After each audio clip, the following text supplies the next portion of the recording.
இலான்சி ராஜ்யத்தின் மன்னனான பகிரதன் என்பவனே அந்த ஆலயத்தை நிர்மாணித்து உள்ளார்.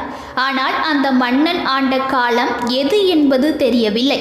அவர்தான் கங்கையை பூமிக்கு கொண்டு வந்த பகிரதனா என்பதும் தெரியவில்லை. இலான்சி என்பது மிக சிறிய ராஜ்யம். அப்படியென்றால் அத்தனை தொலைவிலிருந்து அவர் ஏன் இங்கு வந்து பல்லவர்கள் ஆண்ட பூமியில் ஆலயத்தை நிர்மாணித்து இருக்க வேண்டும்? அதற்கு ஸ்தல புராணத்தில் விடை உள்ளது.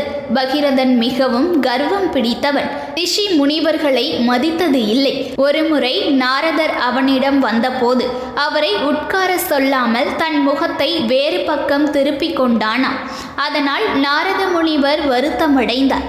அப்போது எதிர் திசையில் இருந்த கோரன் எனும் அசுரன் பெரும் படையுடன் வந்து கொண்டிருந்தான். நாரதரை கண்ட அவன் எந்த விதமான கர்வமும் இன்றி அவரை வணங்கினான்.